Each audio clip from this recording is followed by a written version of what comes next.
میں نے جو صحیح رہا ہے وہ بیان کر دی ہے. اب اگر اصلاح کے اوپر میں تقریر کروں کہ لوگوں نے کیا کیا کہا ہے تو پھر بس ایک دوسرے کو گوشے میں نکل جاتی ہے. فرمایا کہ نہیں، میں قسم کھاتا ہوں. اور قسم کس لیے؟ شہادت کے طور پر، یعنی دلیل کے طور پر کھائی جاتی ہے. قسم کا تو مقصد بھی دلیل ہے.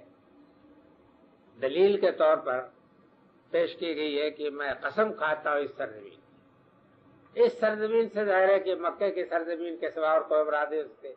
بے وادن غیر ذی زرعین ان بیتک المحرم ربنا لیقیموا الصلاۃ. دوسری جگہ ہے فجعل افئدة من الناس تهوی الیہم وارزقهم من الثمرات. یہ آیت آتی ہے نا اس سرزمین کی.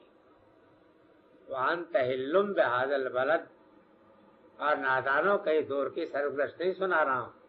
اسی سرزمین کی جہاں تم آباد ہو، جہاں تم مقیم ہو. حل مانے یعنی جہاں تم مقیم ہو، اترے ہوئے ہو.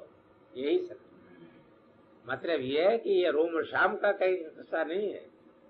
اسی سرزمین کا حوالہ دے رہا ہوں جس کے لیے اور کسی چیز کی ضرورت نہیں. آنکھیں کھولنے کی ضرورت ہے اور اپنی تاریخ کے اوپر نگاہ ڈالنے کی ضرورت ہے کہ واقعتاً ہماری تاریخ کیا تھی، ہمارے اوپر خدا کے کیا کیا انعامات تھے، اور ہم نے اب اپنی شامت اعمال سے اپنے آپ کو کہاں پہنچا دیا. وانت حل بہذا البلد عربی ترکیب کے لحاظ سے یہ جملہ معترضہ کہا جائے گا، یعنی قسم سے اس کا تعلق نہیں ہے. اور سابق و لائق سے جس طریقے سے ایڈ ہاک ججز بن جاتے ہیں نا بس اوقات کہ سابق سے تعلق ان کا نہیں، ماضی سے مستقبل سے کوئی تعلق نہیں ہوتا ہے، وہ بیچ کی ایک وہ ہوتے ہیں تو ایک آوردہ چیز. تو اس طریقے سے یہ فرما دیے وانت حل بہذا البلد کہ یہ کوئی اور کی داستان نہیں بیان ہو رہی ہے، یہی کی داستان بیان ہو رہی ہے.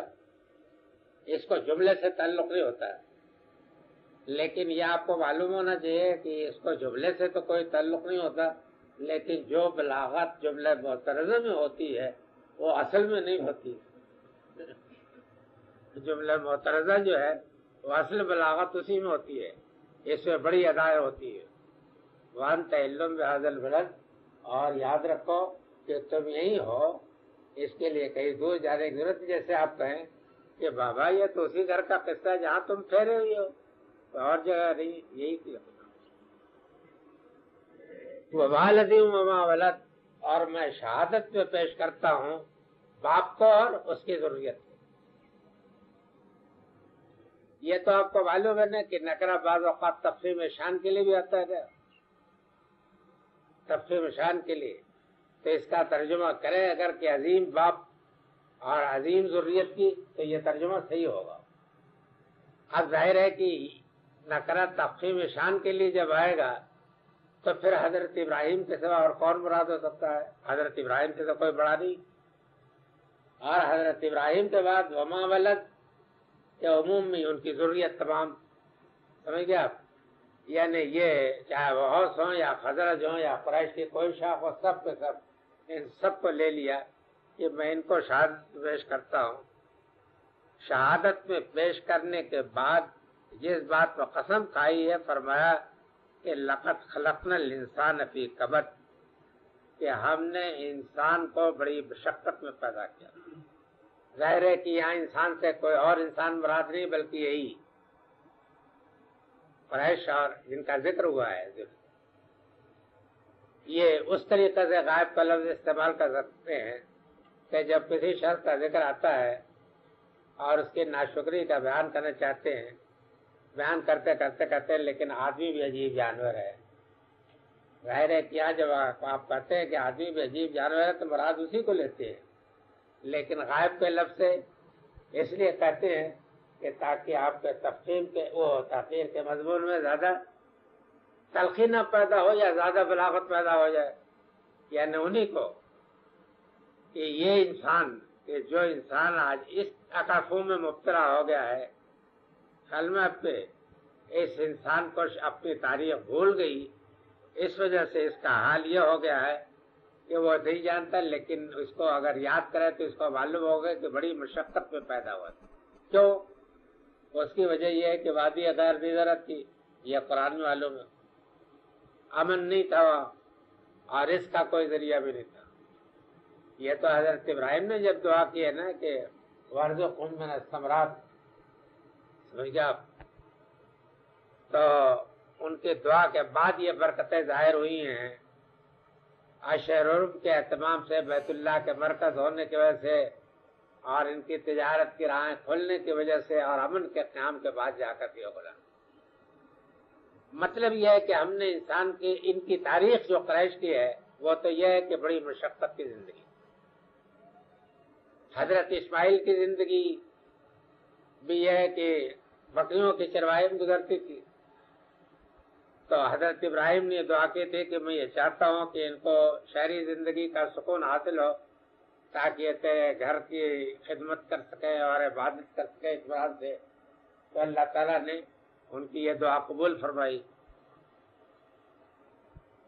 لقد خلقنا الانسان فی کبد ایحسب ان لن یقدر علیہ احد یقول هلکت مالا لبدا. اب اس کلام کے بیچ میں بہت کچھ خلا ہے کہ جو آپ کو بھر لینا چاہیے. یعنی ہم نے بڑی مشقت میں پیدا کیا تھا لیکن اس کے بعد اس کو رفاہیت بخشی، امن بخشا، رزق بخشا اور یہ تمام سعادت اور قیادت اور امامت عمارت بخشا. یہ ہے نا اس کے اندر درمیان. لیکن اب اس کا نتیجہ یہ ہے کہ ہم نے انسان کو مشقت میں پیدا کیا تھا اور اس کے بعد یہ چیزیں دی تو اب اپنے آپ کو بڑی چیز سمجھ رہا ہے. تو اس کے رویے پر تنقید کی ہے کہ نعمت پا کر کے جو اس سے اکڑنا شروع کیا ہے تو اب اس کا یہ گمان ہو گیا ہے کہ یہ سمجھتا ہے کہ اس کے اوپر کوئی قدرت رکھنے والا نہیں. حالانکہ جس اللہ تعالیٰ نے اس حالت میں رکھا تھا وہ پھر اسی میں لوٹا سکتا ہے، امن سے بھی محروم کر سکتا ہے، رزق سے بھی محروم کر سکتا ہے اگر یہ اپنی تاریخ کو سوچے. لیکن اب یہ سمجھتے ہیں کہ ہمارے راحت میں، ہمارے عیش میں اور ہمارے تمدن میں ہماری تہذیب کو کون ہلا سکتا ہے، ہماری طاقت کو کون چیلنج کر سکتا ہے. اس طریقے سے خدا اور خدا کے رسول سے لڑنے کے لیے اٹھ کھڑے ہوئے. یقول هلکت مالا لبدا. اب اگر اس کو خدا کے راہ میں دعوت دی جاتی ہے خرچ کرنے کی تو کہتا ہے میاں چلو ڈھیروں مال تو میں اڑا چکا ہوں. تو کہا یہ دیا ہے، اتنا فلاں موقع پر چندہ دیا ہے، روز تو تم لوگ چندہ مانگنے والے کھڑے رہتے ہو، تم لوگوں کا روز جو ہے یہی سب کام رہتا ہے، کہاں تک دیے جاؤں.